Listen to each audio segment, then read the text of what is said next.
আমরা বোর্ডে সেদিন লিখে দেখেছিলাম যে এই greater than, less than, greater than equal, less than equal, এই যে কয়টা লজিক অপারেটর আছে এই অপারেটরগুলোর কাজ আমরা সেদিন দেখেছিলাম, মনে আছে?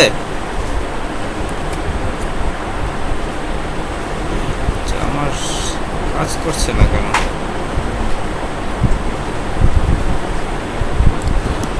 এই যে অপারেটর কয়টার কথা মনে আছে কিনা প্রত্যেকের? এটা হচ্ছে ইকুয়াল, এটা হচ্ছে নট ইকুয়াল, এটা হচ্ছে গ্রেটার দ্যান, এটা হচ্ছে গ্রেটার দ্যান ইকুয়াল, এটা লেস দ্যান, এটা লেস দ্যান ইকুয়াল। এই কয়টা আমরা প্রত্যেকে জানি কিনা? প্রত্যেকে জানি তো। আমাদের কম্পিউটারের ক্ষেত্রে, আমাদের এক্সেলের ক্ষেত্রে যত প্রকার লজিক্যাল কাজ আছে এই অপারেটর কয়টাই করে থাকে। লজিক্যাল কাজ, যৌক্তিক যে কোনো কাজ। তো যৌক্তিক কাজগুলো এই অপারেটরগুলোর মাধ্যমে যে রেজাল্টটা দেয় সেটা হচ্ছে true and false. True false ব্যতীত এরা কোনো রেজাল্ট দিতে পারে না। তো ট্রু হলে কি চাই, ফলস হলে কি চাই সেটা পরের ব্যাপার। আমরা শুধু দেখি যে ট্রু এবং ফলস রেজাল্ট দেয় এইটুকুর কারণে। তো আমরা এখানে একটা নাম্বার লিখি 15, এপাশেও লিখলাম 15। এখানে আমরা এই দুইটার আলোকে একটা মানে ওই ফর্মুলার মাধ্যমে একটা কাজ করব। আমরা 15 এবং 15 লিখলাম। এখানে আমি যদি লিখি এই সেল ইকুয়াল 15, তাহলে ট্রু অ্যান্সার দিবে নাকি ফলস? এই সেল ইকুয়াল এই সেল ট্রু দিবে। আমাদের অ্যান্সার এখানে ডিরেক্টলি দিয়ে দিল ট্রু। এই সেলটা মানে হচ্ছে C15 এবং C60, ওই D15, দুইটা সেল নিচে কল করলাম ইকুয়াল সাইন দিয়ে, C15 ইকুয়াল D15 ইকুয়াল দিয়ে কল করলাম এবং দেখা গেল উপরে দুইটা আসলে ইকুয়াল, এই কারণে ট্রু অ্যান্সার দিল। যদি এখানে 16 হতো তাহলে কি ট্রু আসতো? তাহলে ফলস আসতো, কারণ 16 15 সমান না, তাই তো? এবার যদি আবার কল করি ইকুয়াল এই সেল গ্রেটার দ্যান এই সেল, এবার কি আসবে? এবার ট্রু আসবে। কেন ট্রু আসবে?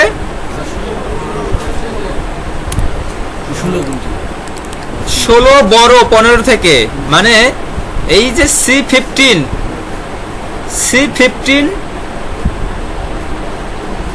গ্রেটার দ্যান D15, মানে C15 D15 এর থেকে বড়, এটাই তো এখানে বোঝানো হয়েছে। তো আসলেই তো বড়, এজন্য দেখাচ্ছে এখানে ট্রু। এবার যদি আমরা কল করি এই cell greater than less than, একসাথে কল করে এই সেল, মানে এই সেল নট ইকুয়াল এই সেল, এক্ষেত্রে কি অ্যান্সার দিবে? এক্ষেত্রে ট্রু দিবে, শিওর? এটুকু বুঝতে হবে, এটুকু না বুঝলে এক্সেল বোঝা সম্ভব না। অন্তত এক্সেল বোঝা গেলে ওই ফর্মুলা বোঝা সম্ভব না এটুকু না বুঝলে। তো এক্ষেত্রে কি রেজাল্ট দিবে? ট্রু দিবে। কেন? এইটা এটার সমান না, এটা ট্রু অ্যান্সার দিল। আবার যদি কল করি এই সেল লেস দ্যান ইকুয়াল এই সেল, এবার কি অ্যান্সার দিবে? ফলস। ফলস অ্যান্সার দিচ্ছে। যদি 16 হোক তাহলে ট্রু কেন দিল? এবার আমরা এই যে সমান চিহ্নটা ছিল এবার ফলস দিল, কারণ এই সেল গ্রেটার দ্যান এই সেল না, মানে এটার থেকে এটা বড় না, এটা সমান, কিন্তু আমরা কল করেছি যে এটার থেকে বড়, কিন্তু আসলে বড় না, এক্ষেত্রে রেজাল্ট দিবে ফলস। তা আমরা এই লজিক্যাল অপারেটরগুলো ব্যবহার করলে আমাদের যে রেজাল্টটাই দিক সে রেজাল্ট হবে ট্রু না হয় ফলস, এটা তো সবাই বুঝছি। যদি এই লজিকের মতো করে হয় তাহলে ট্রু হবে, যদি লজিকের মতো করে না হয় তাহলে ফলস হবে। ঠান্ডা মাথায় বোঝার চেষ্টা করেন। এখানে দুইটা বিষয় দেয়া আছে যে 15 এপাশেও 15 এবং এখানে অপারেটর হচ্ছে ইকুয়াল। তো 15 ইকুয়াল 15 মানে হচ্ছে ট্রু, তাই তো? এরপরে 15 গ্রেটার দ্যান লেস দ্যান 16, এটাও ট্রু, কারণ 15 16 থেকে সমান নয়, এই কারণে এটা ট্রু। তো এটাও ট্রু হলো, এটাও এই কারণে ট্রু হলো। এরপরে 15 গ্রেটার দেন 15, মানে 15 থেকে 15 বড়, এটা বোঝানোর পরে সে অ্যান্সার দিল ফলস, কারণ 15 থেকে 15 তো বড় না, সমান, এটা গ্রেটার দেন ইউজ করার কারণে ফলস অ্যান্সার হচ্ছে। এরপরে 15 গ্রেটার দেন ইকুয়াল 15, এক্ষেত্রে ট্রু আসছে, কারণ উপরেরটার সাথে এটার সাথে প্রায় মিল আছে, কিন্তু ওই যে 15 গ্রেটার দেন ইকুয়ালটা ইউজ করা হয়েছে যে বড় অথবা সমান, তো এটা তো সমান আছে, যে কারণে ট্রু অ্যান্সার দিল। এরপরে 25 থেকে 25 ছোট, এটা ফলস অ্যান্সার দিল। 25 থেকে 25 ছোট অথবা সমান, এটা ট্রু অ্যান্সার দিল। তো এই যে কয়েকটা অ্যান্সার, আমরা এটুকু বুঝছি কিনা। এখানে যদি মনে করেন সাগর লিখি, সাগর ইকুয়াল 15, ফলস অ্যান্সার দিল, তাই না? যদি এ পাশে সাগর লিখি তাহলে কি হবে? ট্রু অ্যান্সার দিবে না? এরপরে এই পাশে আমরা নামের ক্ষেত্রে আর কি চিন্তা করি, এই ক্ষেত্রে লিখলাম মনে করেন রিফাত,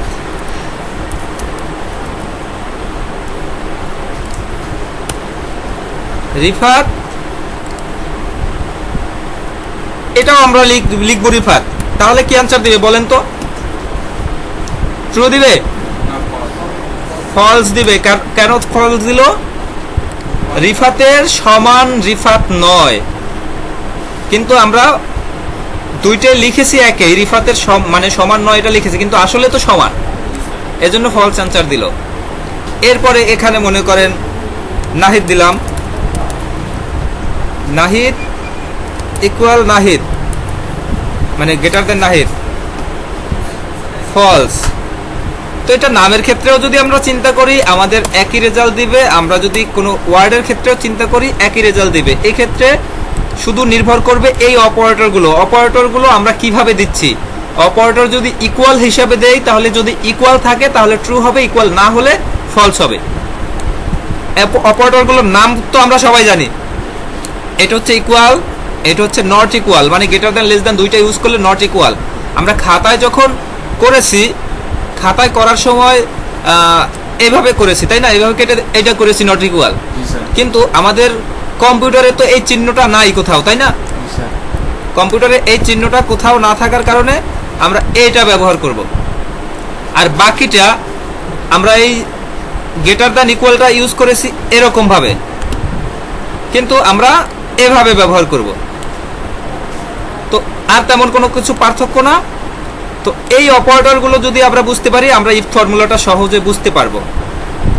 ইফ ফর্মুলার পাশাপাশি আমরা এই লজিক্যাল অপারেটর বুঝতে গেলে আমাদের আরো কয়েকটা লজিক্যাল অপারেটর আছে, তার মধ্যে হচ্ছে অ্যান্ড ফর্মুলা এবং অর ফর্মুলা। অ্যান্ড মানে কি বুঝি? অ্যান্ড মানে এবং, অর মানে অথবা, এটা তো সবাই বুঝি। তো আমরা অ্যান্ড এবং অর ফর্মুলাটা একটু দেখে নেই, তারপর আমরা ইফ ফর্মুলায় যাব।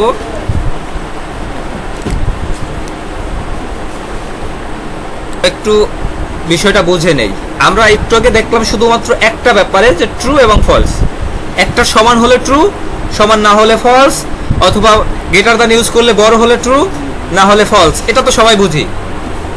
তো এই হচ্ছে কয়েকজন স্টাফ, একটা কোম্পানির কয়েকজন স্টাফ নেম, তার জানুয়ারি মাসের টার্গেট সে এটা করেছে, ফেব্রুয়ারি টার্গেট এটা করেছে, মার্চের টার্গেট এটা করেছে। তো আমরা যদি এক মাসের উপর ডিপেন্ড করে কোনো রেজাল্ট বের করতে চাই, আমরা সেই অনুযায়ী বের করে ফেলতে পারি। আমরা এই 2 মাসটা বাদ দিয়ে শুধু 1 মাসটাকে দেখে আমরা করি। তো জানুয়ারির টার্গেট এটা আছে প্রত্যেকের ক্ষেত্রে, এবং এই হচ্ছে স্টাফ নেম। আমাকে বলা হলো জানুয়ারি মাসে যার 75%-এর উপরে আছে সে পজিটিভ কিছু, অথবা সে ট্রু হবে। তো যদি 75-এর বেশি হয় তাহলে ট্রু হবে। তো এমন যদি আমরা কল করতে চাই, সেক্ষেত্রে কিভাবে কল করতে পারি? ইকুয়াল, এখানে যে সেলটা আছে এই সেল যদি 75%-এর বেশি হয়, এই 75%, এই পাশে আমরা যদি লিখে দিতাম তাহলে লেখা যেত, কিন্তু এ পাশে আছে 79, তাই না?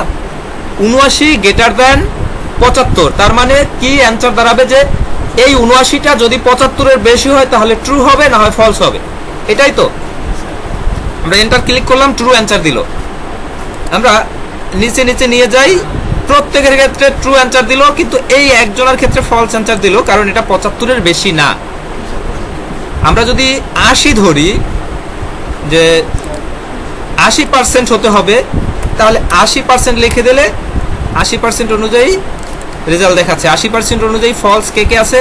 এই একটা, এখানে কয়েকটা ফলস আছে, তাই না? 80% অনুযায়ী এগুলো 80-র নিচে।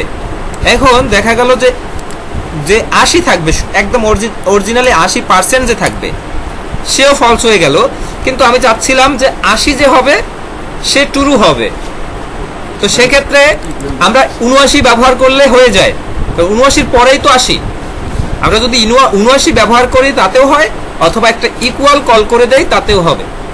তাহলে 80 যদি কেউ থাকে, 80 তার ক্ষেত্রে ট্রু হবে, বাকি সব ক্ষেত্রে ফলস হবে।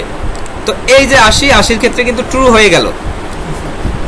তো এটা আমরা একটা মাত্র লজিক্যাল অপারেটর দিয়ে কাজ করলাম, যে শুধুমাত্র জানুয়ারি মাসের উপরে বেস করে যদি কেউ 80-র উপরে থাকে সে ট্রু, 80-র নিচে থাকলে সে ফলস। আমরা এটা সবার ক্ষেত্রেই বের করতে পারবো। তো জানুয়ারি মাস গেল, আমাদের জানুয়ারি মাসটা আমরা এখানে বের করলাম।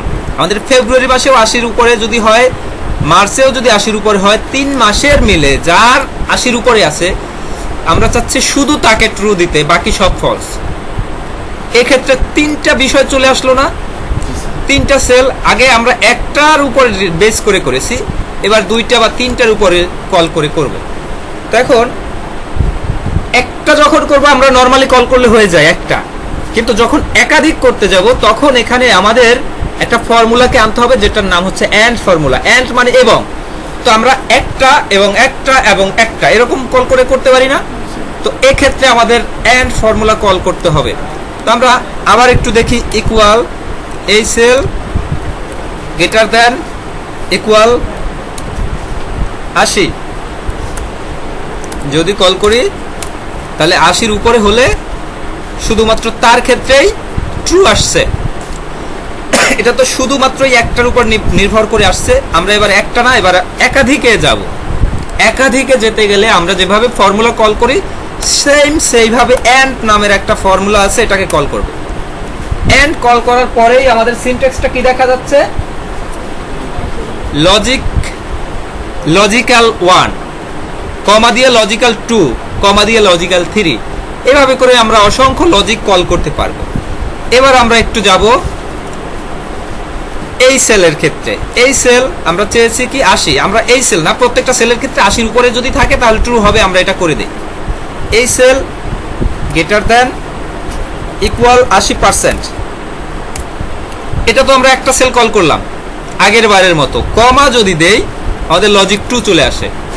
লজিক 2 মানে আমাদের প্রথম লজিক শেষ, দ্বিতীয় লজিক এই সেল গ্রেটার দ্যান ইকুয়াল 80%।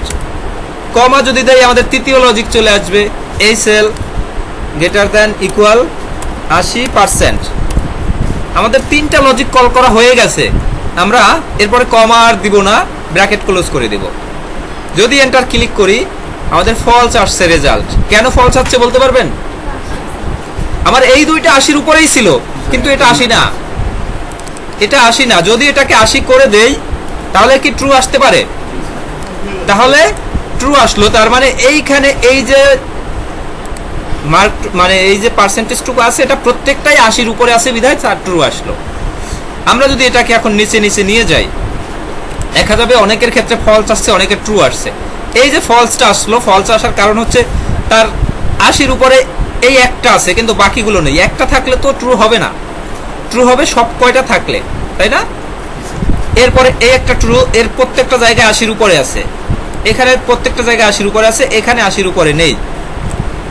তো আমরা অ্যান্ড ফর্মুলা দিয়ে একাধিক ফর্মুলাকে একসাথে যুক্ত করে দিতে পারলাম, তাই না? অ্যান্ড ফর্মুলার কাজ হচ্ছে একাধিক ফর্মুলার রেজাল্ট একটা সাথে বের করার জন্য, একসাথে নেওয়ার জন্য। তো আমরা এটা করলাম অ্যান্ড ফর্মুলা দিয়ে। অ্যান্ড মানে এটাই 80 হতে হবে এবং এটাই 80 হতে হবে এবং এটাই 80 হতে হবে, এটাই হচ্ছে অ্যান্ড। কোনো একটাই, এই যেমন এখানে এগুলো ট্রু আছে, তাই না? এই 4টা ট্রু আছে না? এই 4টা ট্রু আছে, সবগুলোই 80-র উপরে, কোনো একটাই যদি আমি এখানে 70 করে দেই তাহলে এর ক্ষেত্রে এই ব্যক্তি ফলস হয়ে গেল, কারণ তার এটাই 80 আছে, এটাই আর 80 নেই, এটাই আবার 80-র উপরে আছে। তার মানে দুইটাই থাকলে তার ট্রু হবে না, তার সব কয়টা যদি 80-র উপরে থাকতো তাহলে ট্রু হতো। তো এটা হচ্ছে এন্ড ফর্মুলা। এন্ড ফর্মুলার সূত্র হচ্ছে আপনি যেটা চাচ্ছেন সেটা যদি প্রত্যেকটা ঘরে থাকে তাহলেই ট্রু হবে, না হয় ট্রু হবে না। তো আমরা এন্ড দিয়ে এটুকুই কাজ করব, এর বেশি আমরা যাব না। এন্ডের অন্যান্য যে বিষয়গুলো আছে আমরা সেখানে যাব। তো এটুকু বুঝছি কিনা সবাই? এন্ডের কাজ কি বুঝতে পারছি? যে আমাদের এন্ডের কাজ হচ্ছে এন্ড ট্রু এবং ফলস অ্যান্সার দিবে, এর বাইরে কোনো অ্যান্সার দিতে পারবে না। কিন্তু সেই ট্রু এবং ফলসকে কাজে লাগিয়ে আমরা ইফ ফর্মুলা দিয়ে আগাবো। কিন্তু এন্ডের কাজ এটুকুই। এন্ড হচ্ছে আমাদের যত প্রকার লজিক থাকবে সেই লজিকগুলোকে সে একসাথে নিতে পারবে।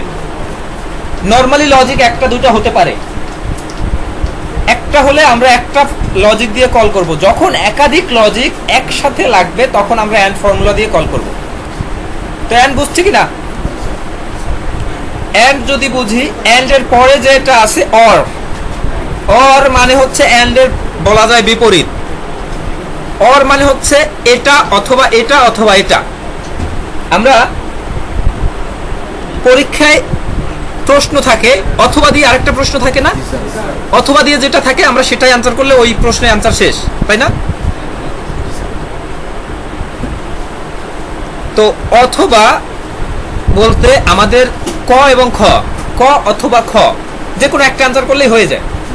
তো অর বলতে বুঝাবে আমাদের এখানে যে প্রত্যেকটা যে শর্ত আছে যে 80%-এর উপরে হতে হবে। অরের কাজ হচ্ছে কোনো একটাই যদি 80% হয় তাহলেই ট্রু হবে, কোনো একটাই যদি 80% হয় তাহলেই ট্রু হয়ে যাবে। তা আমরা একটু এটাকে অর ফর্মুলা দিয়ে কল করি এবার। Or bracket open,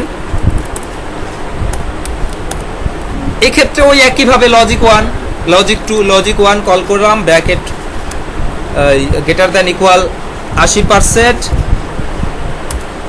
comma logic 2 এই সেল গ্রেটার দ্যান ইকুয়াল 80% কমা এই সেল গ্রেটার দ্যান ইকুয়াল 80%। এই ক্ষেত্রে কি এই ব্যক্তি ট্রু হয়ে গেল? প্রত্যেকেই আমার মনে হয় ট্রু হয়ে যাবে, কারণ তার কোনো না কোনো ক্ষেত্রে তার এই যে 3 মাসের টার্গেট কোনো না কোনো ক্ষেত্রে তার 80%-এর উপরে আছে। এই ব্যক্তি 78 আছে, 74 আছে। স্যার নাম্বার তো স্যার একটা নেই। গ্রেটার দ্যান, হ্যাঁ ও আচ্ছা আচ্ছা।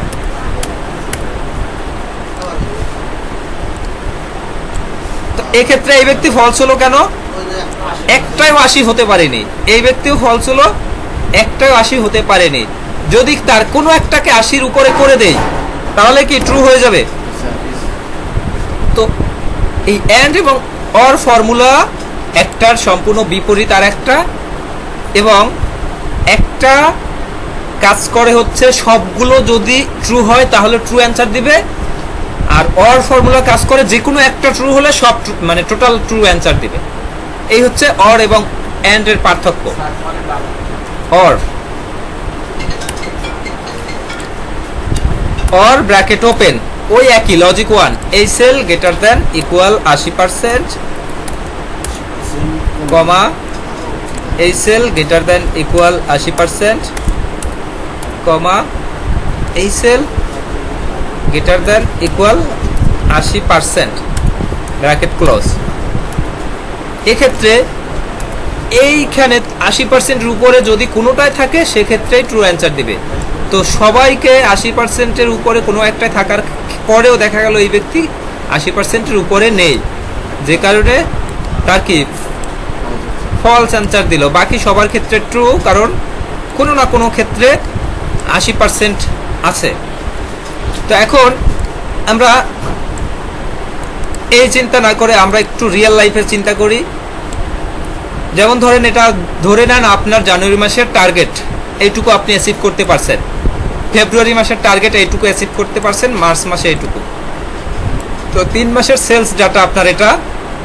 আপনাকে বলা হলো যে আমাদের জানুয়ারি মাসে 75%-এর উপরে, ফেব্রুয়ারিতে 80-এর উপরে এবং মার্চে 60%-এর উপরে, এটুকুর উপরে যদি কারো সেলস থাকে তাহলে তাকে আমি প্রমোশন দিব। এর নিচে যদি থাকে তাহলে আমি প্রমোশন দিব না। তো যদি এমনটা করতে যাই তাহলে আমাদের এখানে যেহেতু কল করা আছে, আমরা সরাসরি এটাকেও কল করে দিতে পারি। আমরা ইকুয়াল কল করি, এন্ড ফর্মুলা কল করে ব্র্যাকেট ওপেন, লজিক 1 এই সেল গ্রেটার দ্যান ইকুয়াল, এই সেলটা কল করে দিতে পারি না? লক করতে হবে কি? লক করতে হবে না, কারণ আমরা যখন নিচে নিচে টানবো এটা তো নিচে নিচে চলে আসবে। কমা এই সেল গ্রেটার দ্যান ইকুয়াল এই সেল, এটাকেও লক করতে হবে। কমা এই সেল গ্রেটার দ্যান ইকুয়াল এই সেল, এটাকেও লক করতে হবে, ব্র্যাকেট ক্লোজ, এন্টার। এবং দেখা গেল যে আমরা এখানে যখন আসলাম এখানে কিন্তু ফিক্সড রয়ে গেছে, কারণ আমরা লক করেছি। এই জন্য লক না করলে আমাদের এটা সঠিক রেজাল্ট দিত না। তো আমাদের দেখা গেল 80, এই যে পার্সেন্টেজটা দেওয়া আছে 75, 80, 60, এই অনুযায়ী যার যার ম্যাচিং হয়েছে শুধুমাত্র তার ক্ষেত্রে ট্রু আসছে, তাই না? তার ক্ষেত্রে ট্রু আসছে মানে হচ্ছে এইরাই শুধুমাত্র প্রমোশন পাওয়ার জন্য যোগ্য, নাকি? বাকি যারা আছে তারা প্রমোশন পাওয়ার জন্য তৈরি হয়নি, তারা এই কন্ডিশন অনুযায়ী আগাতে পারেনি। তার জানুয়ারি মাসে মনে করেন এই ব্যক্তি জানুয়ারি মাসে আগাচ্ছে, মার্চেও আগাচ্ছে, কিন্তু ফেব্রুয়ারি মাসে তার পার্সেন্টেজটা কম থাকার কারণে সে প্রমোশন পেল না, তাই তো? আবার দেখা গেল এই ব্যক্তি জানুয়ারি ঠিক আছে, মার্চ ঠিক আছে, ফেব্রুয়ারির কারণে সে প্রমোশন পেল না। তো এটা গেল আমাদের প্রত্যেকটা মাসের ক্ষেত্রে যদি করতে হয় এজন্য।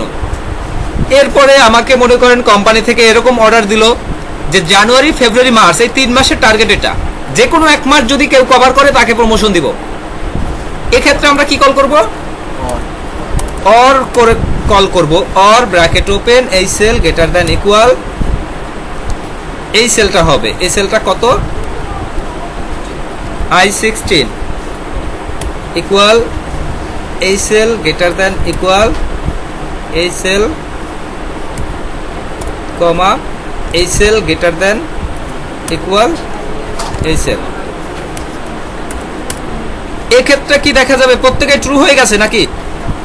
কারণ আমি এত ভালো অফার দিছি যে কোনো এক মাস টার্গেট পূরণ করতে পারলেই সে প্রমোশন পেয়ে যাবে।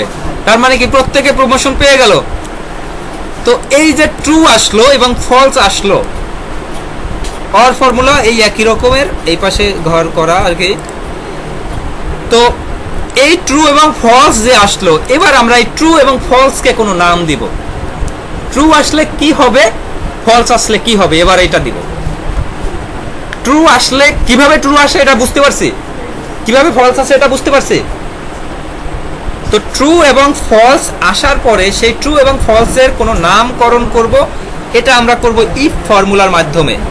ঠিক আছে? প্রত্যেকটা বিষয়ে যদি আলাদাভাবে পাস করে সেক্ষেত্রেই সে পাস, না হয় ফেল। তো আমরা এন্ড ফর্মুলা দিয়ে যদি দেখি এটার ক্ষেত্রে এই যে রেজাল্ট এইটুকুর ক্ষেত্রে কি আসে, এন্ড ব্র্যাকেট ওপেন এই সেল 33 তো ধরি, তাই না?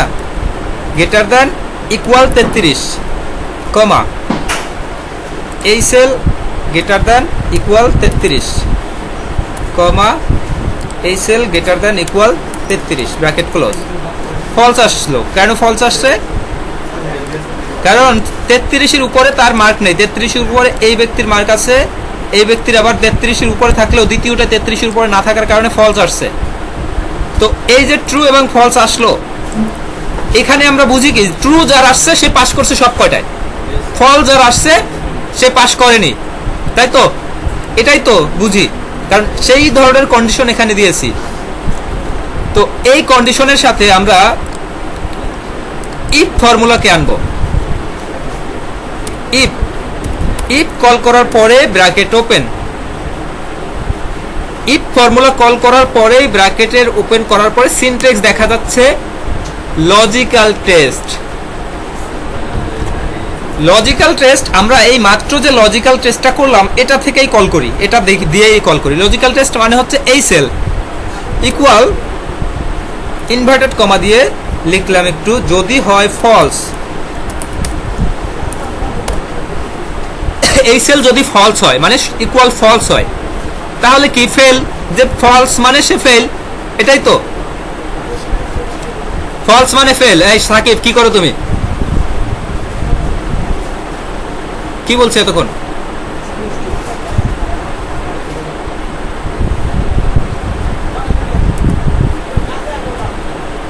এইটুকু জায়গায় ফলস মানে ফেল, এটা তো আমরা বুঝি,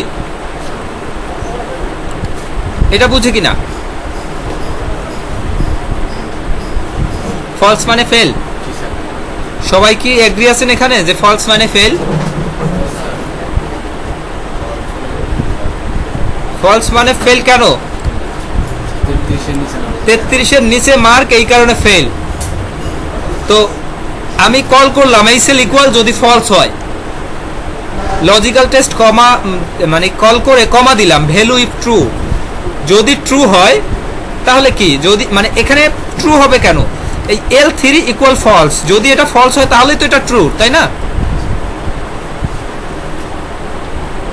তাহলে এখানে আসবে fail comma value if false, যদি ফলস হয় তাহলে আসবে পাস। এখানে বোঝানোটা একটু কঠিন হয়ে যাচ্ছে, উল্টা হয়ে গেছে বোঝানোটা, আমি একটু সঠিকভাবে বুঝাবো। তো এক্ষেত্রে দেখা যায় ভুল হয়েছে, সেটাই তো বললাম, একটু উল্টো হয়ে গেছে।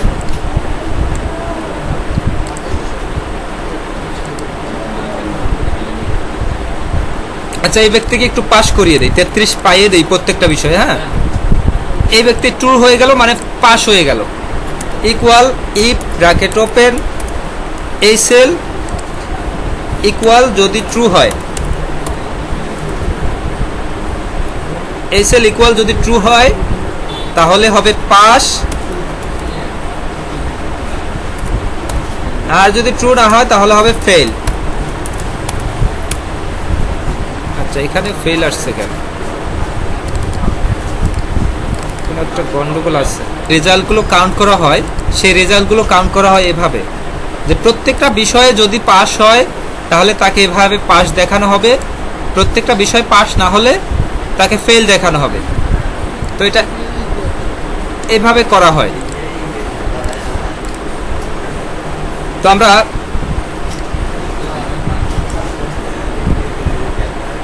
পাস ফেলের ফর্মুলাটা দেখার আগে আমরা এন্ড এবং অর তো আগে দেখেছিলাম। এন্ড এবং অরের যে লজিক, সেই লজিকটা ইফের মধ্যে দেয়া যায়। আমরা এন্ড ফর্মুলা দিয়ে এতক্ষণ লজিকটা আলাদাভাবে শিখেছি, আর ইফ ফর্মুলা হচ্ছে ওই লজিকটাকেই সরাসরি কল করা। আমরা একটু আবার দেখি, ইফ কল করব, ইফ ব্র্যাকেট ওপেন। আমরা এই বড় বিষয় না গিয়ে ছোট বিষয় একটু ইফ নিয়ে যাই, ঠিক আছে? ছোট্ট একটা বিষয় নিয়ে যাই। ছোট্ট বিষয়টা কি?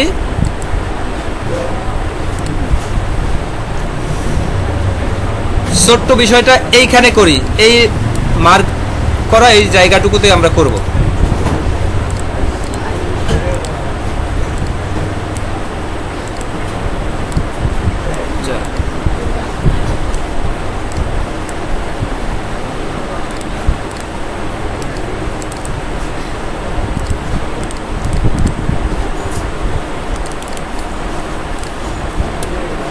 ইফ ব্র্যাকেট ওপেন আমরা কোন বিষয়টুকুর উপর বেস করে করব দেখি একটু। এখানে এই মনে করেন কিছু স্টুডেন্ট নেম, তাদের মার্ক আছে 80, 70, 60 এরকম করে মার্কগুলো আছে।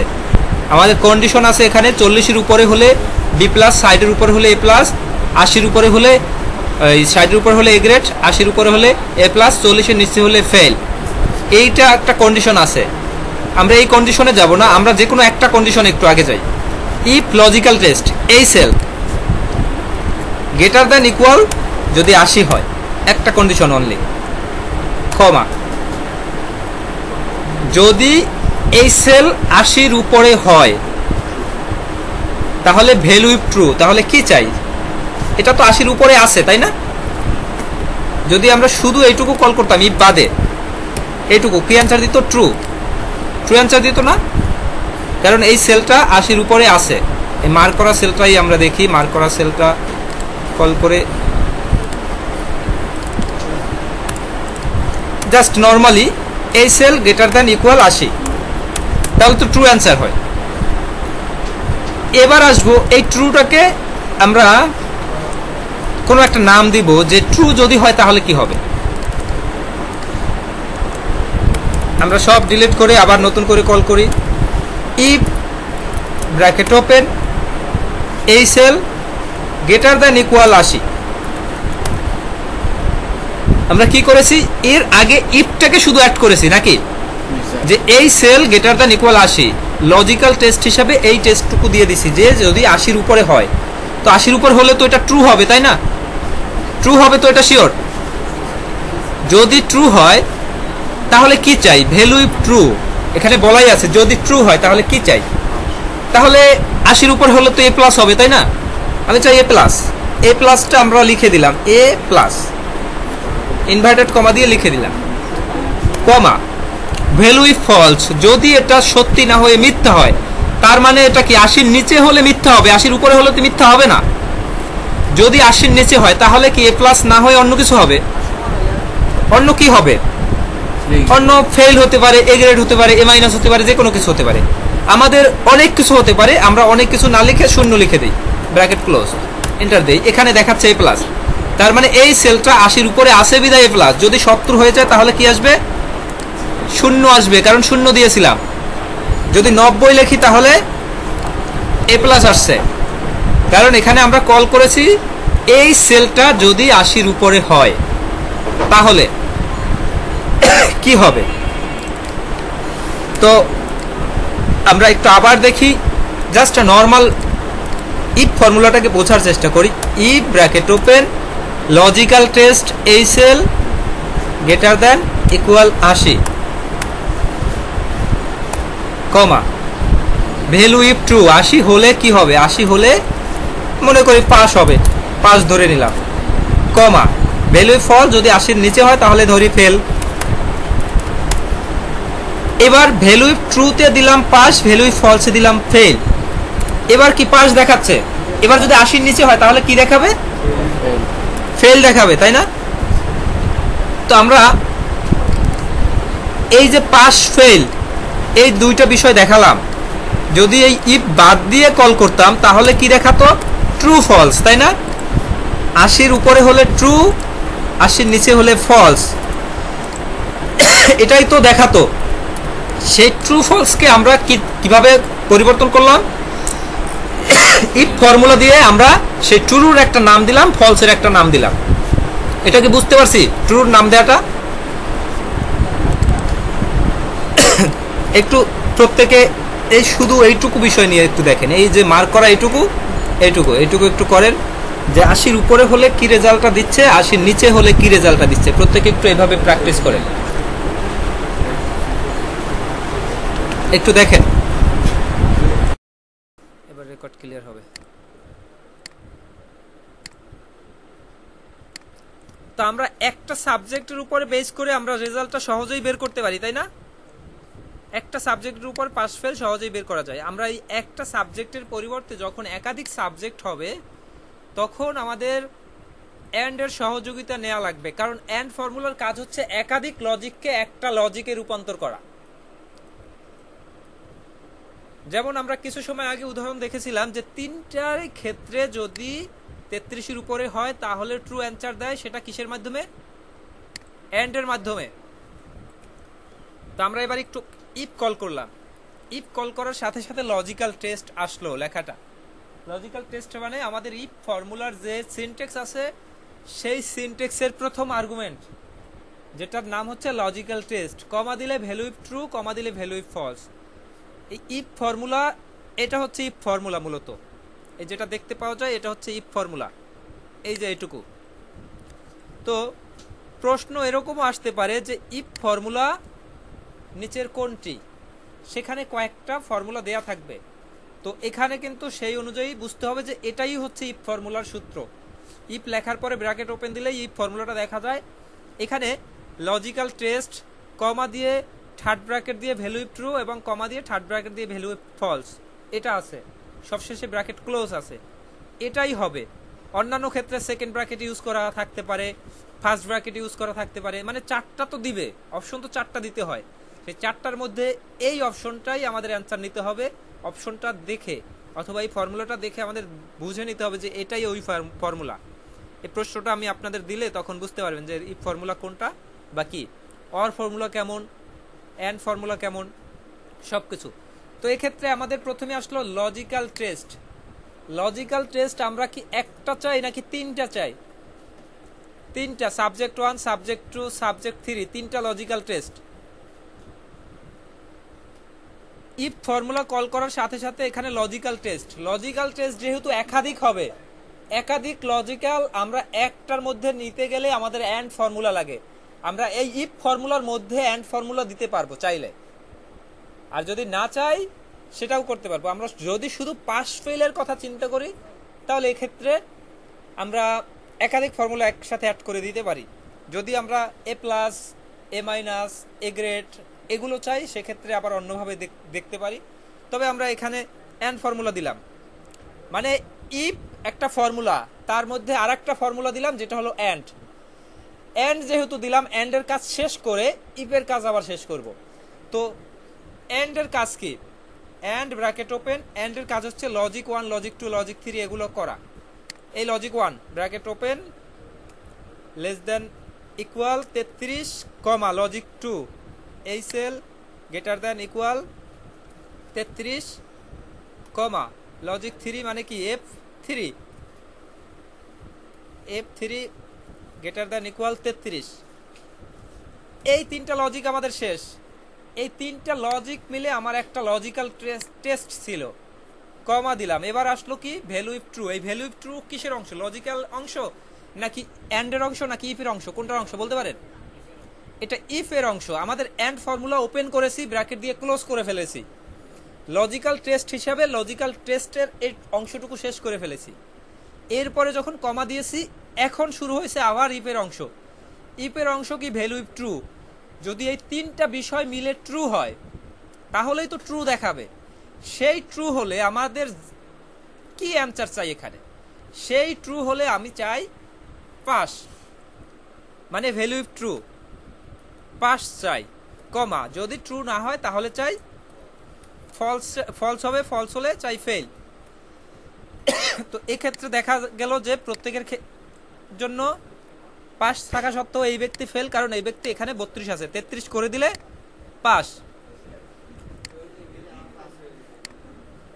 এক্ষেত্রে তিনটা বিষয়ে ফেল করলেও ফেল, একটা বিষয়ে ফেল করলেও ফেল, সব বিষয় যখন পাস করলো তখনই শুধু পাস দিল। তো এটা কি বুঝতে পারলাম আমরা?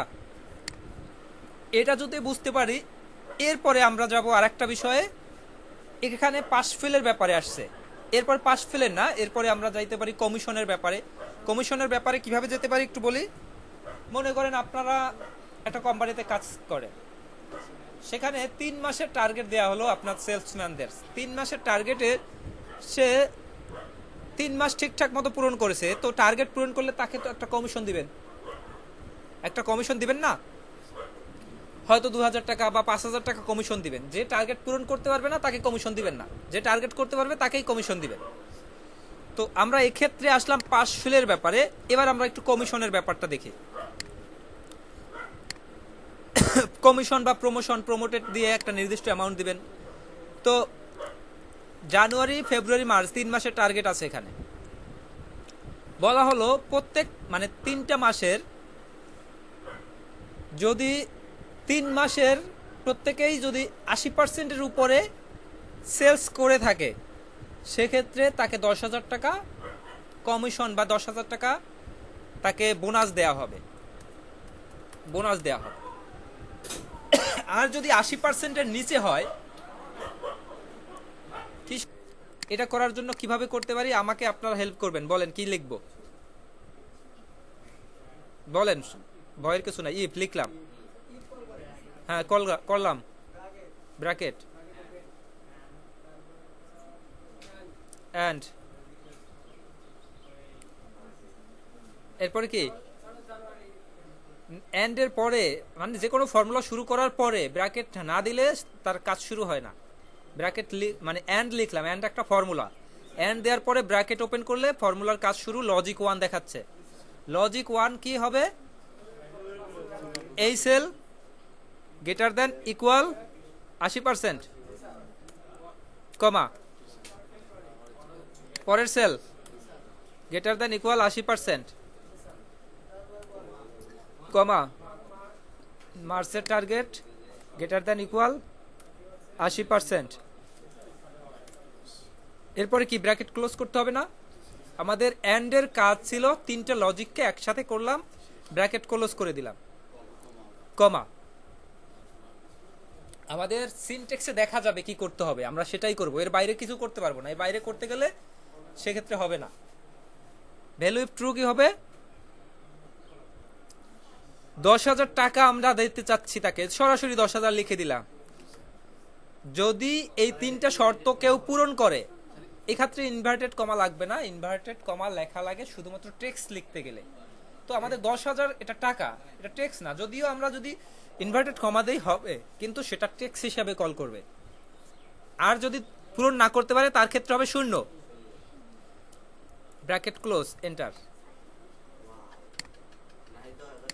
তো এক্ষেত্রে দেখেন এই দুইজন ব্যক্তি 80% পূরণ করতে পারেনি, এই দুইজন ব্যক্তি পূরণ করতে পারেনি, তাদের ক্ষেত্রে 0 আসছে। তো এই হচ্ছে আমাদের ফর্মুলা। এই যে ফর্মুলায় লাস্টে 0 দেখেছি, অনেক সময় এমন হতে পারে যে 0টা দেখতে ভালো দেখায় না। যারা করতে পারে না তাদের এটা টোটালি ফাঁকা থাকবে, যারা করতে পারছে তাদের 10,000 থাকবে, এমন প্রয়োজন হতে পারে। তো এই ক্ষেত্রে আমরা ফর্মুলার শেষে এসে 0 দিয়েছি না, 0 না দিয়ে দুইটা inverted comma open, inverted comma close দিয়ে দিব। মানে একটা দিয়ে ওপেন হলো, আমরা কিছু লিখলাম না, আবার ক্লোজ করে দিলাম, মানে কিছু নাই।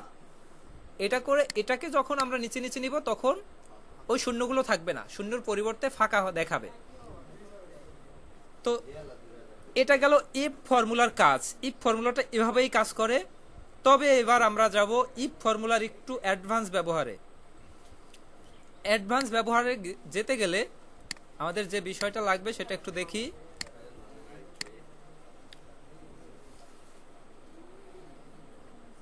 আমাদের আমরা একটু থিওরিটা বোঝার চেষ্টা করি। আমাদের সবার তো একটা পরীক্ষায় মার্ক থাকে, তাই না? কেউ 60 একটা বিষয়ে, কেউ 80, কেউ 90, ওভারঅল সব মার্ক মিলিয়ে যে মার্কটা হয়, সেই মার্কে সাবজেক্ট দিয়ে ভাগ দিলে যদি 80-র উপরে থাকে তাহলেই তো তাকে এ প্লাস ধরা হয়, তাই না? তো এভারেজ মার্ক যদি আমাদের 80-র উপরে থাকে তাহলেই তো এ প্লাস, তাই নাকি? তাই না?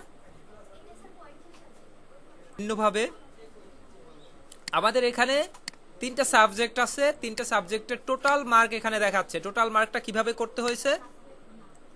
টোটাল মার্কটা সাম কল করে, সাম ব্র্যাকেট ওপেন, এই 3টাকে কল করলাম, ব্র্যাকেট ক্লোজ করলাম, প্রত্যেকের ক্ষেত্রে যোগফলটা চলে আসলো। যোগফলটা আসলো কিনা? এই যে যোগফলটা আসছে, এই যোগফল আমরা চাইলে এখানে এভারেজ আলাদাভাবে করতে পারি, একসাথে করতে পারি। টোটাল মার্ক এটা টোটালি বাদ দিয়ে আমরা ডিরেক্টলিও এভারেজ করতে পারি। এভারেজ কল করতে গেলে এভারেজ কল করে 3টাকে সিলেক্ট করে ব্র্যাকেট ক্লোজ দিলে এভারেজ বের হয়ে যাচ্ছে। তা আমরা তো এভারেজ সবাই পারি বের করতে, এভারেজ বের করতে পারি।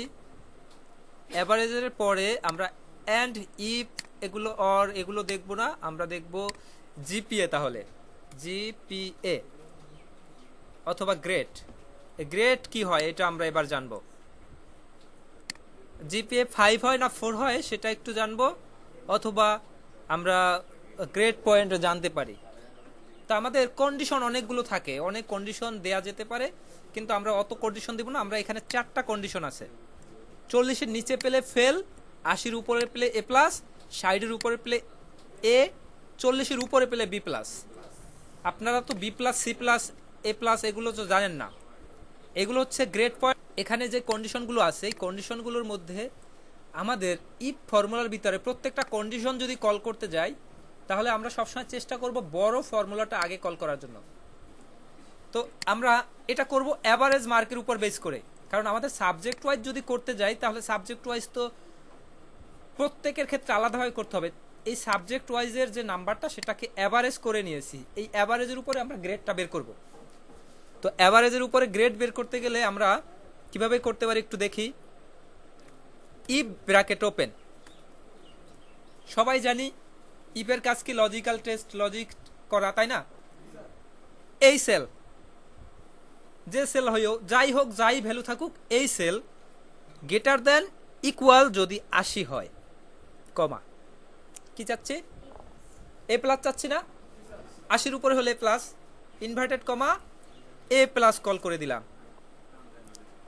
এরপরে কমা দিলে ভ্যালু ফলস হয়, এ প্লাস না হয় অন্য কিছু। এই তো অন্য কিছু কি, অন্য কিছুতে আমাদের আরো শর্ত বাকি, এ আছে, বি প্লাস আছে, ফেলের অপশনও আছে, আরো শর্ত বাকি না?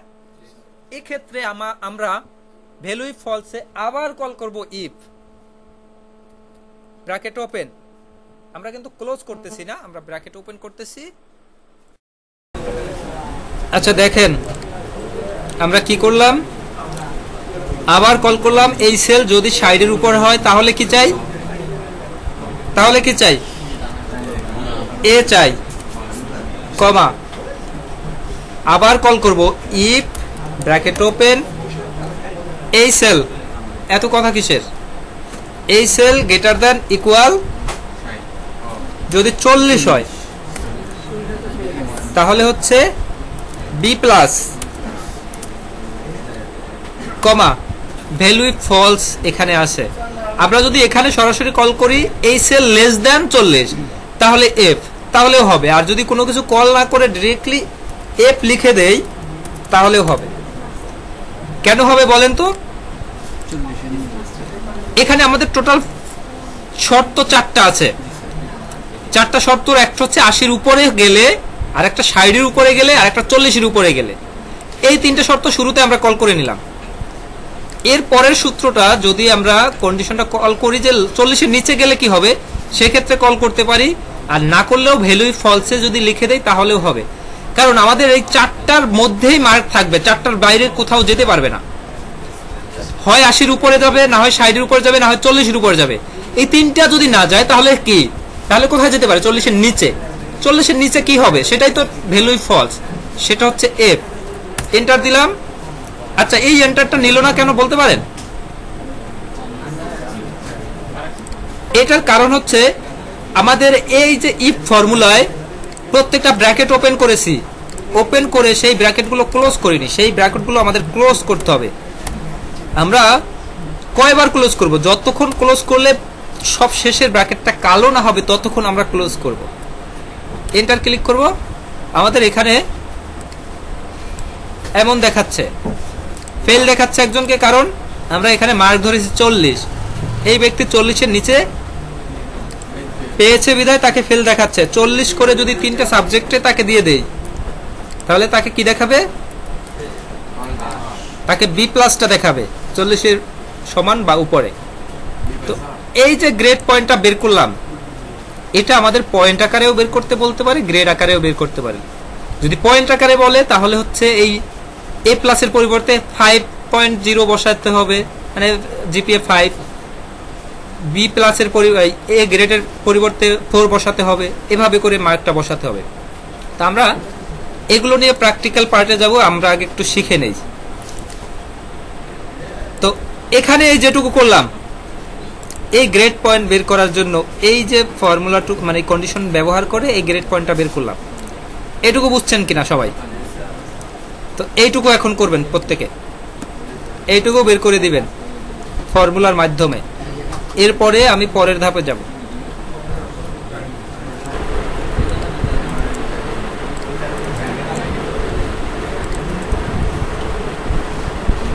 Equal if bracket open. সবাই জানে লজিক্যাল টেস্ট, একাধিক লজিক যখন একসাথে কল করব তখন অ্যান্ড ফর্মুলা দিয়ে একাধিক লজিককে নিব। একাধিক ফর্মুলা নিলাম অ্যান্ড এর মাধ্যমে, অ্যান্ড দিয়ে লজিক 1, এই হচ্ছে প্রথম লজিক। আচ্ছা না, এটা তো এখানে তো অ্যান্ড ফর্মুলা লাগে না, আমরা তো গ্রেড পয়েন্ট বের করব। ইফ ব্র্যাকেট ওপেন এই সেল লজিক্যাল টেস্ট একটা যেহেতু লজিক গ্রেটার দ্যান ইকুয়াল 80, মানে হচ্ছে এই সেল যদি 80-র উপরে হয়, এটা বুঝালাম এইটুকু দ্বারা।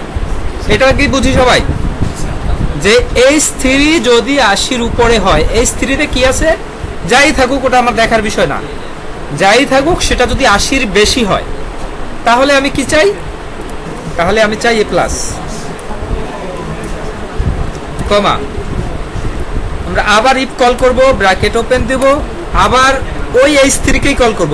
H3 গ্রেটার দ্যান ইকুয়াল যদি 60 হয়, যদি 60-এর উপরে হয় তাহলে কি চাই, তাহলে A চাই, কমা আবার ইফ কল করলাম, ব্র্যাকেট ওপেন দিলাম, ওই H3 গ্রেটার দ্যান ইকুয়াল যদি হয় 40 তাহলে চাই কি B+। এরপরে চাইলে আবার কল করতে পারি যে ওই H3 যদি লেস দেন 40 হয় তাহলে কি চাই F, এটাও কল করতে পারি, এটা কল করলেও হবে। আচ্ছা এখানে ইফ দিয়ে শুরু করতে হবে। ইফ ব্র্যাকেট ওপেন ওই H3 যদি লেস দেন 40 হয় তাহলে চাই কি F, কমা ভ্যালু ফলসে 0 দিয়ে ব্র্যাকেট ক্লোজ। ব্র্যাকেট ক্লোজ করব কয়বার, যতক্ষণে আমাদের ব্র্যাকেটটা কালো না হবে। কয়বার করব সেটাও আমরা চাইলে হিসাব করতে পারি। হিসাবটা কিভাবে করব একটু দেখি। এই ফর্মুলায় ব্র্যাকেট ওপেন একটা করেছি, দুইটা করেছি, তিনটা করেছি, চারটা করেছি, তাই না? চারটা ব্র্যাকেট ওপেন করেছি, তার মানে চারটা ব্র্যাকেট ক্লোজ করতে হবে। তো আমরা চারটা না, আমাদের অনেক সময় ব্র্যাকেট অনেক বেশি, 5টা 6টা 7টাও কল করা লাগতে পারে। তো আমরা নিচে ব্র্যাকেট যতই দিতে থাকবো চারটা যেটা চারটা লাস্ট যে চারটা ওইটাই কালো হয়ে গেছে, তাই না? 4 নাম্বার ব্র্যাকেটটা কালো হয়ে গেছে না? এন্টার দিলে আমাদের সঠিক রেজাল্টটা চলে আসবে।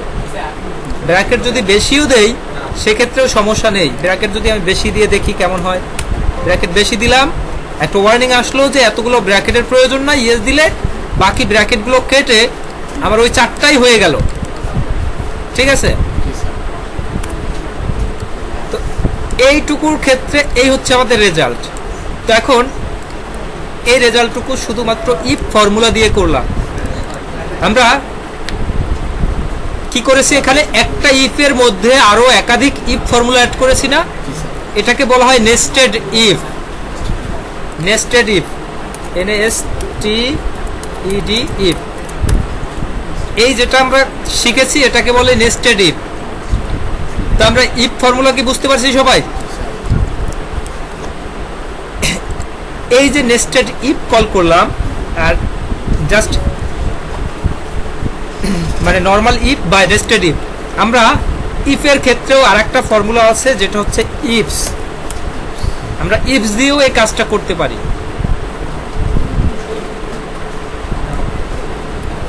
তো যাই হোক, আমরা এটুকু বুঝছি কিনা? এটুকু বুঝলে আমি একটা আমাদের সাজেশনে যাই। আমাদের এই স্যাম্পলের মতো করে আমাদের প্রশ্নে যেটা মানে আমাদের সিবিএলএম এ যেটা আছে এটা হয়ে গেছে, তাই না? উপরে লেখা এক্সেল ডাটা এন্ট্রি প্র্যাকটিস, তাই না? আমরা চাইলে উপরে এটা আর একটা সেল ইনসার্ট করে এখানে লিখে দিতে পারি। এইটুকু মার্জ করে এখানে লিখে দিলাম এক্সেল ডাটা এন্ট্রি প্র্যাকটিস, এবং এইখানে এটা একটু অ্যাশ কালার টাইপের একটা কালার দেয়া আছে, আমরা চাইলে সেটাও করতে পারি।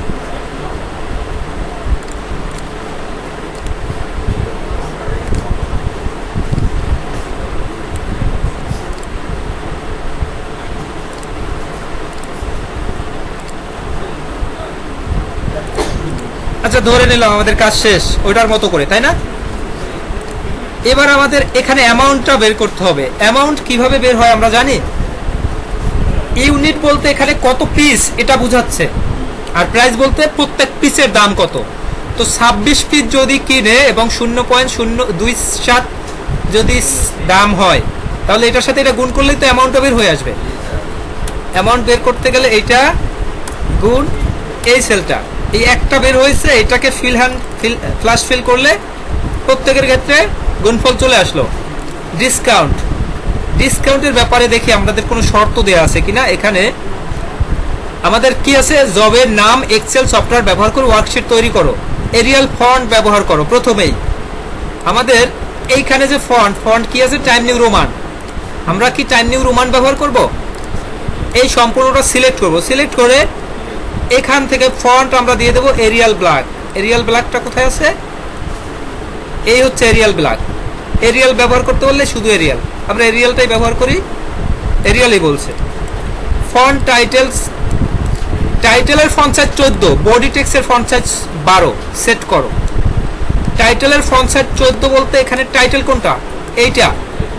এইটা হচ্ছে 14, আর নিচের গুলো 12, অলরেডি 12 আছে, আমাদের আর কিছু করতে হবে? এটাও আমরা চাইলে 14 করতে পারি, হ্যাঁ দুইটা 14 আছে।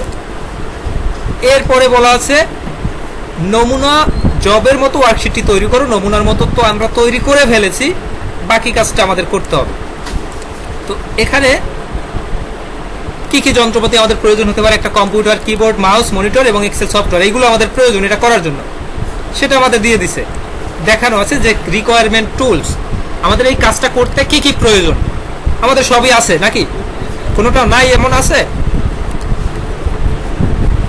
আচ্ছা, এরপরে এখানে অনেক ফর্মুলা আছে। এই ফর্মুলাগুলো আমরা কয়েকটা ফর্মুলা শিখেছি। অপারেটর বলতে লজিক্যাল যে অপারেটর সেটা দেখেছি, অ্যারিথমেটিক যে অপারেটর এটা হচ্ছে এগুলো। অ্যারিথমেটিক অপারেটর বলতে যোগ, বিয়োগ, গুণ, ভাগ, এগুলোকে বলা হয় অ্যারিথমেটিক অপারেটর। লজিক্যাল অপারেটর হচ্ছে অ্যান্ড, অর, নট, এই তিনটা। আমরা অ্যান্ড এবং অর শিখেছি, নট আমাদের শেখার প্রয়োজন নেই। আর হচ্ছে রিলেশন যে অপারেটর, এইটাই লজিক্যাল অপারেটর হিসেবে আমরা চিনব। এগুলোই হচ্ছে লজিক্যাল অপারেটর হিসেবে। এখানে রিলেশন হিসেবে দেওয়া আছে equal, greater than, less than, greater than, equal, less than equal, not equal, এই হচ্ছে সেই অপারেটর। ফাংশন হিসেবে এখানে কয়েকটা ফাংশন আছে, এই ফাংশনগুলো আমরা শিখব। যেখানে সাম, সাম ইফস, ম্যাক্স, মিন, অ্যাভারেজ, এ, র্যাঙ্ক আমরা শিখে নেই। ইফটা আমরা শিখেছি, নেস্টেড ইফটাও শিখে ফেলেছি অল্প একটু। কাউন্ট ইফ শিখেছি, ভিলুকআপটা শিখিনি, কনকাটেনেট শিখিনি, তবে মোটামুটি কয়েকটা তো শিখেছি নাকি?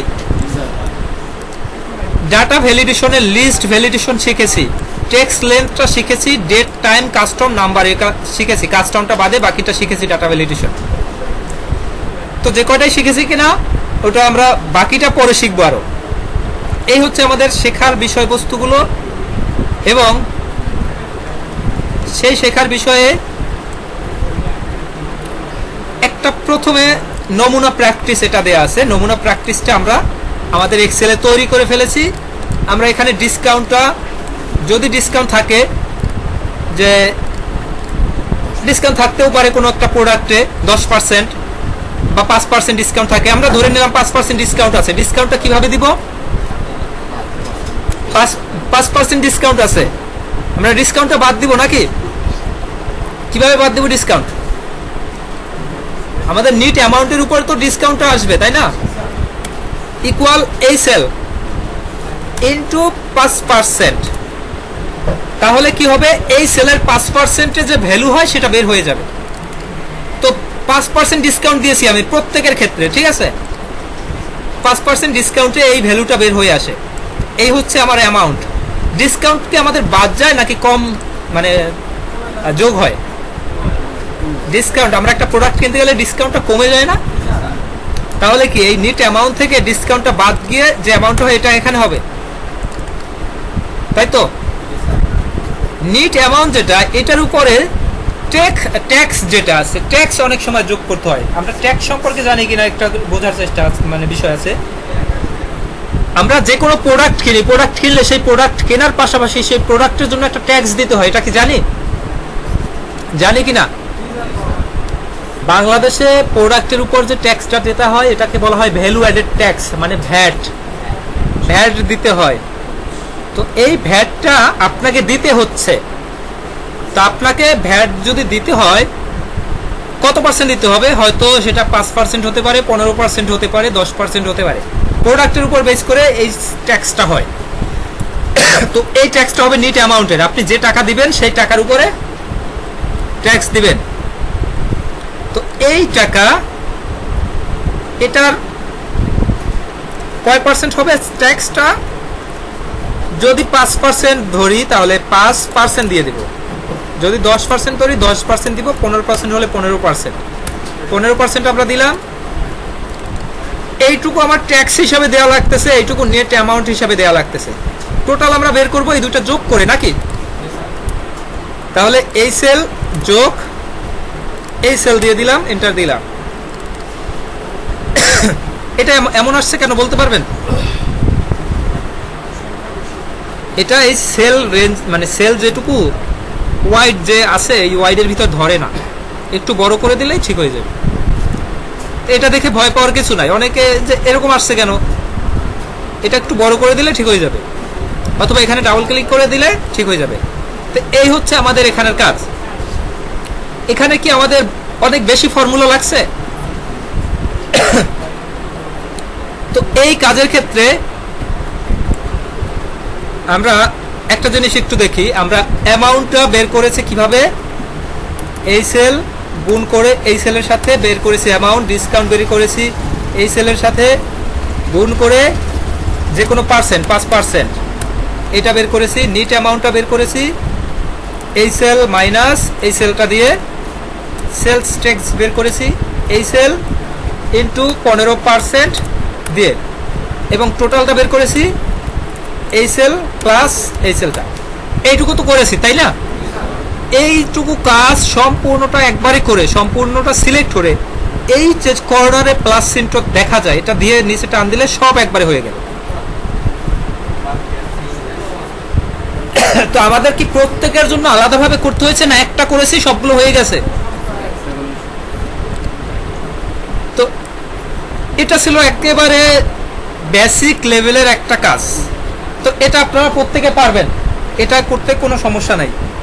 আমাদের সমস্যাটা হবে যখন একাধিক ফর্মুলা কল করে করতে হবে তখন। তারপরে এটুকু বুঝছি কিনা প্রত্যেকে? আচ্ছা, এরপরে আমরা দেখি আমাদের এখানে কি কি আছে।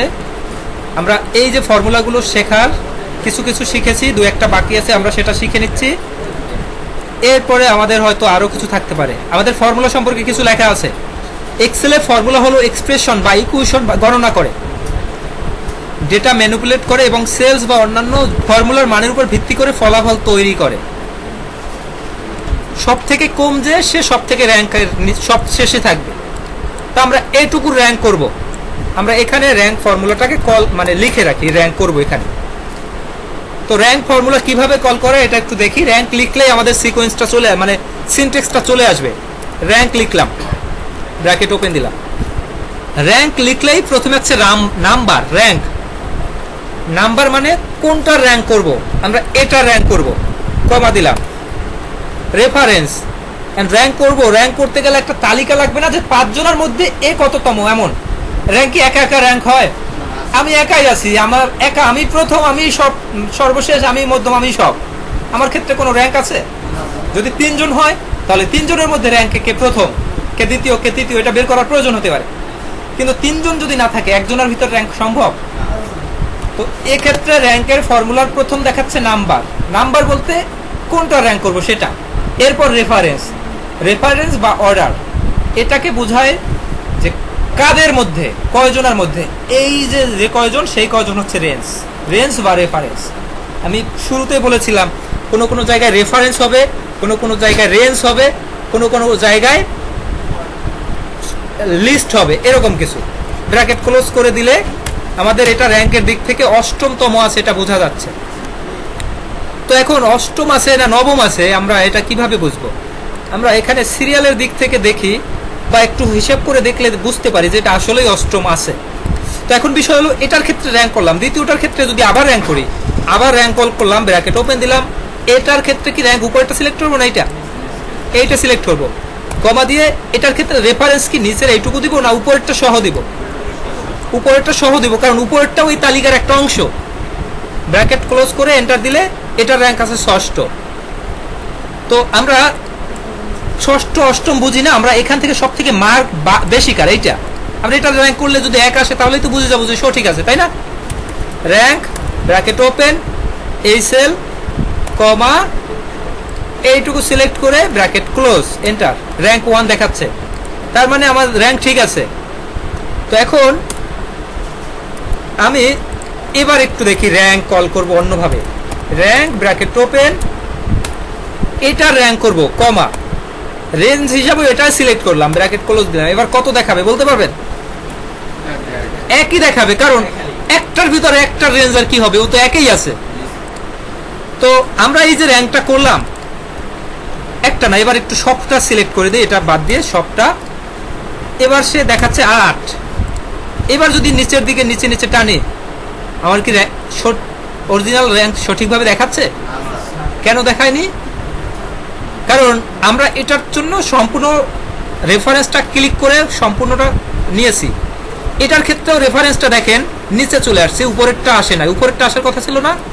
তার মানে র্যাঙ্ক করতে গেলে আমাদের সব শেষের যে লিস্টটুকু বা রেঞ্জটুকু বা রেফারেন্সটুকু এটুকু কি করতে হবে? লক করতে হবে। লক করে এন্টার দিলে এবার যদি আমরা এটা নিচে নিচে নেই, এবার যে রেজাল্টটা দিচ্ছে এটা 100% অ্যাকুরেট রেজাল্ট দিচ্ছে প্রত্যেকের ক্ষেত্রে। এই ক্ষেত্রে র্যাঙ্ক 1 2 3 4 এভাবে দেখাচ্ছে, তাই না? তো অনেক সময় দুইটা র্যাঙ্ক একই মার্ক হলে একই নাম্বার দেখাবে, যেমন এটার মার্ক দিয়ে দেই 8, এটাও দিয়ে দিলাম 8, দুইটাই 7 দেখাচ্ছে, তার মানে এটার ভিতর একটা 8 আছে নাকি? এই যে 7 র্যাঙ্ক আছে, 7-এর পরের যে র্যাঙ্কটা এটার মধ্যেই 8 আছে, এর পরের র্যাঙ্ক কিন্তু 8 হবে না, এর পরের র্যাঙ্ক 9 হয়ে যাবে। এই যে 9 র্যাঙ্ক, বুঝতে পারছি প্রত্যেকে? র্যাঙ্ক ফর্মুলার কাজ এটুকুই, আমরা কাজের ক্ষেত্রে প্র্যাকটিক্যালি বাকিটা বুঝবো। আমরা র্যাঙ্ক বুঝতে পারছি কিনা? র্যাঙ্ক অ্যাসেন্ডিং ডিসেন্ডিং এই ব্যাপারটা আছে, সবার মার্ক যে বেশি পেয়েছে তাকে র্যাঙ্কের সবশেষেও রাখতে পারি, সেক্ষেত্রে ডিসেন্ডিং অর্ডারে রাখতে পারবো অথবা অ্যাসেন্ডিং অর্ডারে রাখতে পারবো। তো আমরা ইফ ফাংশন এখানে বলা আছে, ইফ ফাংশন সম্পর্কে আছে। এরপরে স্যালারি শিটের ট্যাক্স নির্ধারণ, স্যালারি শিটের ট্যাক্স নির্ধারণ আমরা কাজের ক্ষেত্রে এটা দেখবো। লেটার গ্রেড ও গ্রেড পয়েন্ট বের করার, লেটার গ্রেড বা গ্রেড পয়েন্ট বের করতে হলে 10টা কন্ডিশন সেট করতে হয়। প্রথম গ্রেডের জন্য ইফ কন্ডিশন ব্যবহার করতে হয়। ইফ কন্ডিশনের মাধ্যমে ফর্মুলা লিখতে হলে প্রথমে ইকুয়াল সাইন দিয়ে ইফ লিখতে হয় এবং লজিক্যাল টেস্ট কন্ডিশন ট্রু হওয়ার ভ্যালু এবং কন্ডিশন ফলস হওয়ার ভ্যালু বসাতে হয়, যেটা আমরা অলরেডি দেখে নিয়েছি। কন্ডিশন ট্রু হলে কি, কন্ডিশন ফলস হলে কি, এবং লজিক্যাল টেস্ট কি, এটা আমরা দেখেছি না? তো এটা আমাদের এখানে দেওয়া আছে। আমরা প্র্যাকটিক্যাল মার্কের ক্ষেত্রে এটা যাব, প্র্যাকটিক্যাল পার্টে গিয়ে কাউন্ট ফাংশন আমরা জানি। কাউন্ট মানে কি? গণনা করা। কাউন্ট ফাংশনের ব্যবহার, কাউন্ট ফাংশনের ব্যবহার তো আপনারা প্রত্যেকেই করতে পারেন, নাকি ভুলে গেছেন? ভুলে গেছেন এমন কেউ আছেন? আমি চাই ভুলে গেছেন এমন কেউ থাকুক, কারণ থাকলে আপনারা প্রত্যেকে আবার শিখতে পারবেন। কেউ নাই?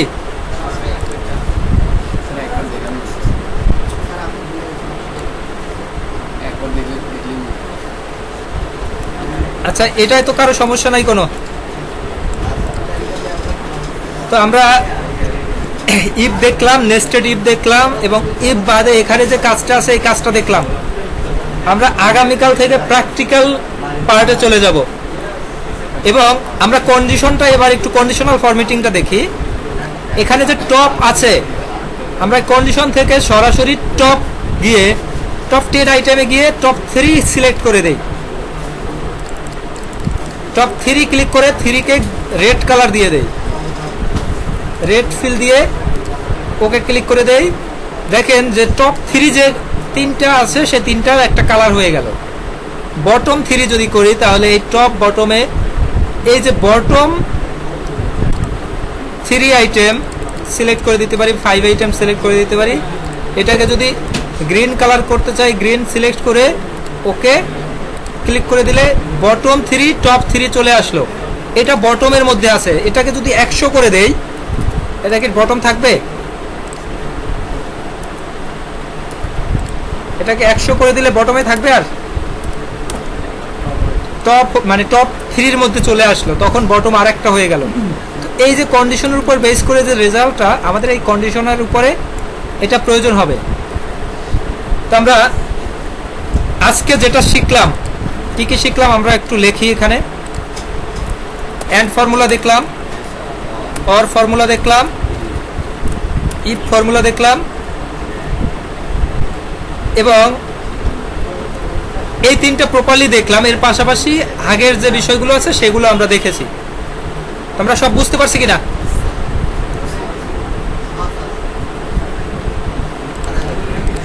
তো আজকে আর নতুন কিছু দেখবো না। কি অরটা আবার একটু দেখার প্রয়োজন হলে আমরা অরটা দেখে নেই।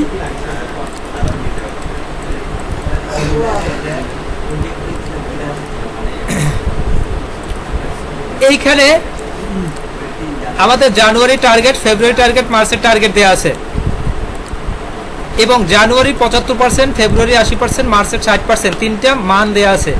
যে এই 3টা মানের কোনো একটা মান যদি সে মানে কোনো একটা টার্গেট যদি সে পূরণ করতে পারে তাহলে তার প্রমোশন হবে। এই ক্ষেত্রে আমরা অর ফর্মুলা দিয়ে যদি দেখি কিভাবে করি, অর ব্র্যাকেট ওপেন, এই সেল গ্রেটার দেন ইকুয়াল এই সেলটাকে লক করে দেই, কমা এই সেল গ্রেটার দেন ইকুয়াল এই সেল, এটাকেও লক করে দিলাম, কমা এই সেল গ্রেটার দেন ইকুয়াল এই সেলটা, এবং এটাকে লক করে দিলাম, ব্র্যাকেট ক্লোজ করে দিলাম। দেখা গেল ফলস আসলো, কারণ এত সুযোগ সুবিধা দেয়া সত্ত্বেও 3 মাসের একটা মাসেও সে টার্গেট পূরণ করতে পারেনি, এই কারণেই ফলস আসছে। বাকি দেখেন যদি কোনো একটা মাস মার্চের 60%-এর সে কোনোভাবে একটু 60 টার্গেট করলো, সাথে সাথে সে প্রমোশন পেয়ে গেল। যদি তিনোটা যদি সে একটাও কমপ্লিট না করতে পারে সেক্ষেত্রে ফলস দেখা যাচ্ছে। তো এই যে ফলস হলে কি হবে, ট্রু হলে কি হবে, এটা আমরা ইফ ফর্মুলা দিয়ে কাজ করব। প্রমোটেড হলে প্রমোটেড কথাটা লেখা উঠবে, যে প্রমোটেড হয় না তার ক্ষেত্রে নট প্রমোটেড কথাটা লেখা উঠবে, এটা আমরা চাচ্ছি। এবার আমরা এটা করব। এটার জন্য আমাদের ইফ ফর্মুলার হেল্প নিতে হবে। ইফ ফর্মুলার কাজ হচ্ছে এই ট্রু এবং ফলসকে কোনো একটা নাম দিবে। তো ইফ লিখলাম ব্র্যাকেট ওপেন, লজিক্যাল টেস্ট হিসাবে দিব অর ব্র্যাকেট ওপেন, অর এই সেল গ্রেটার দ্যান ইকুয়াল এই সেলটা সিলেক্ট করে দিলাম, লক করে দিলাম, কমা পরের সেলটা সিলেক্ট করে গ্রেটার দ্যান ইকুয়াল এই সেলটাকে সিলেক্ট করে লক করে দিলাম, কমা এই সেলটা সিলেক্ট করে গ্রেটার দ্যান ইকুয়াল এইটা কল করলাম এবং লক করে দিলাম, ব্র্যাকেট ক্লোজ করে দিলাম। আমাদের অর ফর্মুলার ব্র্যাকেট ক্লোজ কমপ্লিট, কমা দিলাম। যদি এই 3টাই কেউ ট্রু অর্জন করে তাহলে তার ক্ষেত্রে লেখা উঠবে প্রমোটেড। প্রমোটেড কথাটা আমরা লিখে দিলাম। যদি এরপরেও কেউ না পারে তার ক্ষেত্রে লেখা উঠবে নট প্রমোটেড। তো এক্ষেত্রে দেখা গেল প্রথম ব্যক্তি কি নট প্রমোটেড, বাকিরা কি প্রমোটেড হয়ে গেল। এই ব্যক্তি যদি কোনো একটা মানে সে করতে পারেনি তারপরও সে প্রমোটেড, এটাও সে করতে পারেনি তারপরও প্রমোটেড, কারণ সে যে কোনো একটা মাসে করতে পারছে। যদি এটাও না করতে পারে সেক্ষেত্রে নট প্রমোটেড। তো আমরা এখানে কন্ডিশনাল ফরম্যাটিংয়ে যাই, একটু দেখি। এটুকু সিলেক্ট করলাম কন্ডিশন, যে যে প্রমোটেড, এই যে highlight sell rule tax that content, এখানে যে প্রমোটেড সেই প্রমোটেড কথাটা লিখে দেই। প্রমোটেড যে তারটায় গ্রিন কালার হবে, এই গ্রিন কালার দিয়ে দিলে মুখে দিয়ে দিলাম। আচ্ছা, এই ক্ষেত্রে প্রমোটেড কথাটার পাশাপাশি নট প্রমোটেডটাও প্রমোটেড কথাটা পেয়েছে বিধায় এটা দেখাচ্ছে, তাই না? এই ক্ষেত্রে একটু ঝামেলা আছে, এই ঝামেলাটাকে